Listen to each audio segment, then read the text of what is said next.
जी हाँ दोस्तों, आने वाले बजट के अंदर काफ़ी इंपॉर्टेंट चेंजेस हुए हैं। एक तो आपकी 12 लाख तक की इनकम है, उस पर कोई टैक्स आपको नहीं देना है। कैसे नहीं देना है, क्या रहेगी नई टैक्स स्लैब, सब चीज़ें हमने आपके साथ सेपरेट वीडियो में शेयर करी हैं। ठीक है, तो अब हम बात करते हैं जीएसटी के अंदर कुछ इम्पोर्टेंट अपडेट्स चेंजेस जो आए हैं उनके बारे में। तो सबसे इम्पॉर्टेंट जो सेक्शन 39 बात करता है उसके बारे में हम बात करेंगे। क्लोज 123 ऑफ फाइनेंस बिल के द्वारा ये सेक्शन 39 के अंदर चेंज किया गया है। सेक्शन 39 जो जीएसटी रिटर्न की बात करता है, every registered person other than ISD, non resident taxable person और person paying tax under provision of section 10, 51, 52 यानी कि कॉम्पोजिशन वाले, टीडीएस, टीसीएस वाले, इनके अलावा हर रजिस्टर्ड व्यक्ति को एवरी ईयर और पार्ट देयर ऑफ अपनी रिटर्न फर्निश करनी होती है of inward and outward supply of goods और सर्विसेज। ठीक है, कितना आईटीसी लिया, कितना टैक्स पेबल बना, ये सारी, तो ये रिटर्न जो हमारी जाती है वो है जीएसटीआर 3B रिटर्न।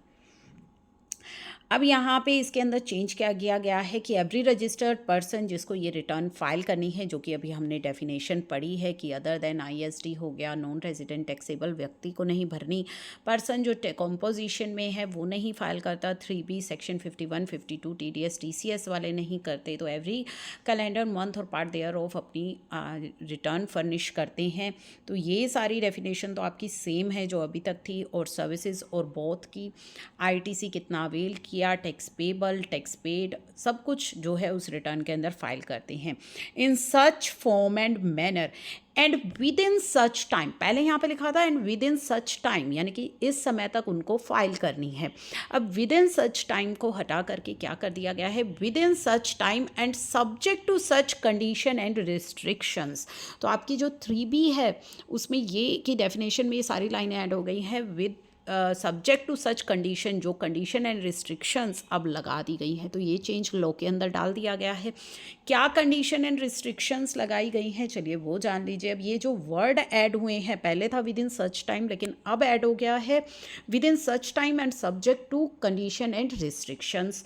तो अब इन लाइन्स के ऐड करने से क्या इम्पैक्ट आया है आपकी 3B कि ये जो आपका सेक्शन था 39, उसके अंदर सेक्शन 39 सब सेक्शन 1 ऑफ CGST इज़ बीइंग अमेंडेड। तो ये सेक्शन अमेंड किया गया है to provide enabling clause to prescribe certain condition and restriction रहेंगी। अब आपकी रिटर्न में क्या कंडीशन एंड रिस्ट्रिक्शंस लगा दी गई हैं आपकी 3B फाइलिंग में।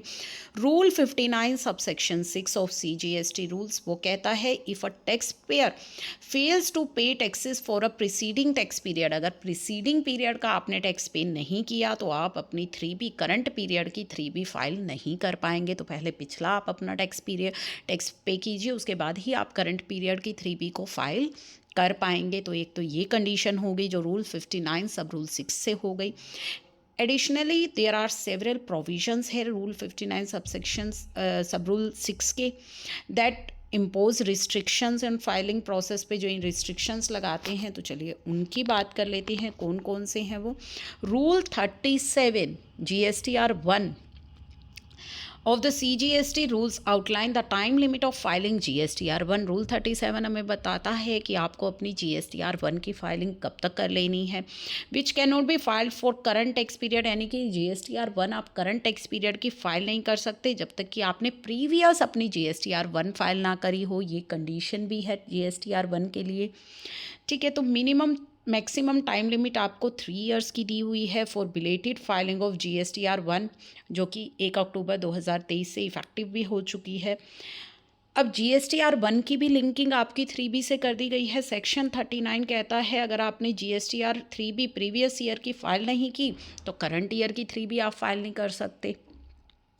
तो यहाँ पे ये भी आ गया, प्रीवियस ईयर का टैक्स फाइल नहीं किया तो इस बार की 3B फाइल नहीं करेंगे, प्रीवियस ईयर की 3B फाइल नहीं करी तो करंट वाली 3B भी फाइल नहीं कर पाएंगे।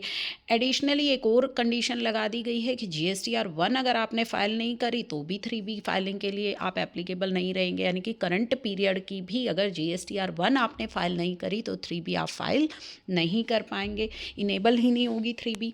तो ये भी आपको कंडीशन जो है देखनी है, अदरवाइज नोटिस आ जाएंगे आपको सेक्शन 75 सब सेक्शन 12 के, read with rule 88C of CGST rules.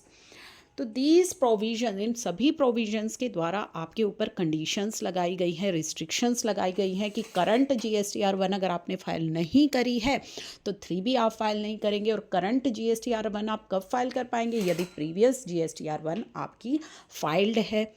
तो सारी जो रिटर्न्स है इनकी फाइलिंग की लिंकिंग कर दी गई है। तो ये कंडीशन एंड रिस्ट्रिक्शंस जो लगी हुई हैं इनको भी अब लॉ के अंदर जो है ला दिया गया, नोटिफाई जो ये चेंजेस हैं वो कर दिए गए हैं। इस सेक्शन में जो ये न्यू वर्ड्स ऐड हुए हैं, विद इन सच टाइम के बाद, विद इन सच टाइम आपको ये रिटर्न फाइल करनी है and subject to the condition and restriction. और जो कंडीशन एंड रिस्ट्रिक्शंस लगी हैं वो भी आपको अब यहाँ पे ध्यान में रखनी है अपनी 3B फाइलिंग के लिए। तो ये काफ़ी इंपॉर्टेंट अपडेट था आपकी 3B से जुड़ा। GSTR 1 के अंदर भी सेक्शन में भी चेंज कर दिया गया है। IMS जो कि लेकर के आए हैं, तो उस चेंज को ध्यान में रखते हुए अब वहाँ पे भी ये जो नया चेंज है डाल दिया गया है। Such other details as may be prescribe. तो ऑल अबव चेंजेस जो IMS के द्वारा आए हैं वो पॉसिबल हो सके और ऑब्लिगेटरी हों, ठीक है, अमेंडमेंट्स के। तो रिस्पेक्टिव सबसेक्शन ऑफ सेक्शन 38, तो यहाँ पे IMS जो लाया गया था to streamline the ITC reconciliation and generate होगी आपकी 2B उनके बेसिस पर, जो कि आपकी 55th GST काउंसिल मीटिंग के द्वारा आया था। तो सेक्शन 38 के अंदर और रूल 60 के अंदर ये भी अमेंडमेंट कर दी गई हैं अकॉर्डिंगली। तो ये चेंजेस जो हैं आपकी GST रिटर्न्स के अंदर जो डेफिनेट ये सेक्शंस हैं उनके अंदर ला दिए गए हैं, ठीक है। तो ये सारे जो चेंजेस हैं वो बजट के अंदर इस तरीके से अब आ गए हैं।